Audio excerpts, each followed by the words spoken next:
Hi, I'm Andrew with Baker's Gas, and we're here with the ESAB Rogue, and we got a special package bundle deal that we got put together for this thing.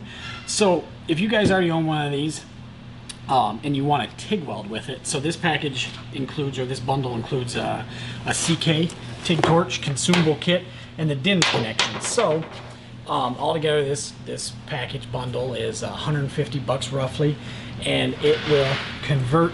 It takes this Dinse, attaches it to the TIG torch, and then you can plug it in, and then there's your trigger switch, and it's a valved TIG torch. So we're going to go over that here, and I'm going to show you how to put the Dinse connector on. We're going to plug it in, and I'm going to go over how the gas valve works on the unit, just kind of do a little rundown. So inside of here, this is CK Worldwide. They make awesome stuff. I love their TIG torches. Very nice stuff. So inside this bundle here, we'll get it stretched out. So this here is your gas hose and TIG torch and your valve body, and then on the end there's your power cable. So a lot of questions have been arising. What do we do with this power cable? Because obviously that's not going to plug into your Rogue there. So I'm going to show you guys how to do this. So what you're going to need is a pair of, either I got a pair of cable cutters, but you can use a pair of side snips, dikes, anything, linesman pliers, anything that you can get through this cable. So we're going to cut that end off. Now don't be scared, I know it's crazy, you just bought this whole package and I'm making you cut it.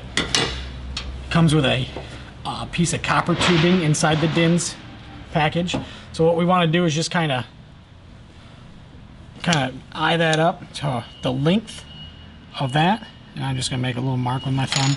And I'm going to go a little bit shorter, just so we cover up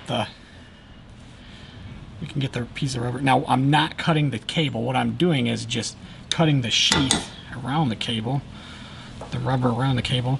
Now if that doesn't work, I usually use a pocket knife or something sharp that we're not going to cut into the copper, but at least we're cutting that rubber off there. Alright, so now you see that come off, put that down.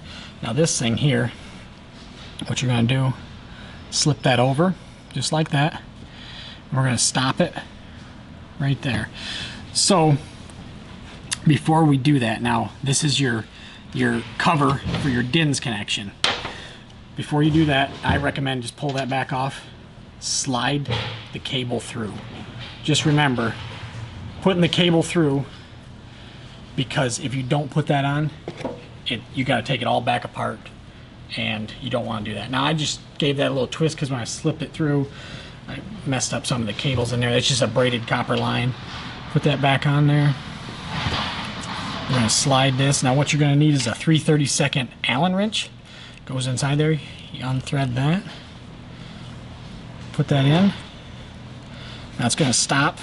It's going to hit like a dead stop. Now you see I put the bevel end to the back. If you guys noticed that.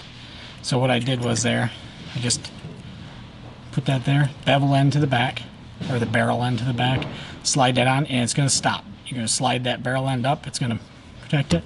Then what you're going to do is just tighten that up. So what it's doing in there, it's clamping down on all those cables. Now you really want to, I'd turn it the other way, you really want to wrap it on there, because what happens, you got to slide this thing over top of that, and if this set screw is too high, this will not go over top. So tighten that up here. Okay, now just to be safe, we're gonna tighten it up a little bit more. Now here comes the part where you gotta feed that in there. So brought out a secret weapon.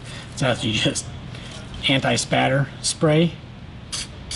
It's more of a it's a lubrication factor, because what we're going to do is going to slide that Dinse down in there, and then you really gotta push it in there. There we go. So there you go. You're all set up. Now I might have sprayed a little too much lube on there, but you can use some sort of soap or anything that's slippery, and now you're all set up there. So we're ready to weld. And what you do then, just plug that in, twist, and now your Dinse is all set up.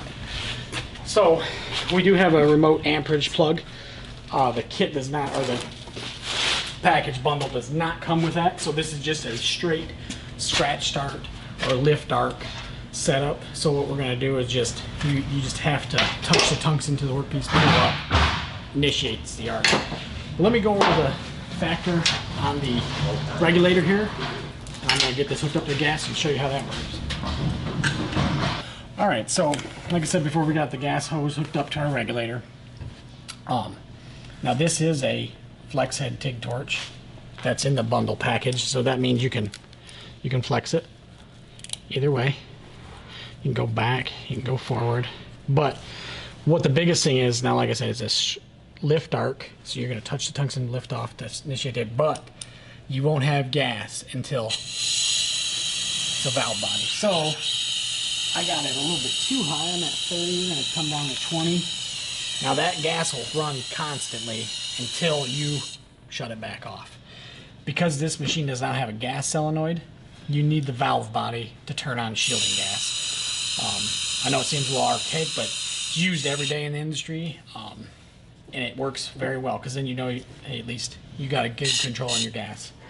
That's a pretty nice torch. I mean, I really like those torches, very comfortable setup. Now in this kit here, we're going to open this thing up. So it's a AK3 by CK Worldwide. Comes with stubby back cap, long back cap, 3 collets, 3 collet bodies, 3 cups, and 3 tungsten. So everything's inside there. Has all your part numbers on your collet bodies, everything in there. What it comes with, the nozzle sizes or ceramic nozzle sizes. Everything's in there that you're going to need. Let me close that back up.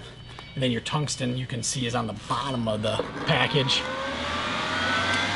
that down. Now, this little bundle, like I said, it comes with the Dinse connection, the CK Worldwide kit, and the Flexhead TIG torch for around 150 bucks.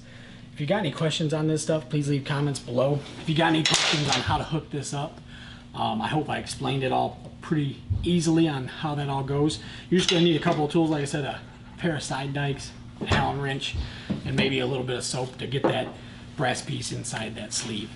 But like I said, leave your comments below, ask as many questions, and thanks again for watching. Stay tuned for some more.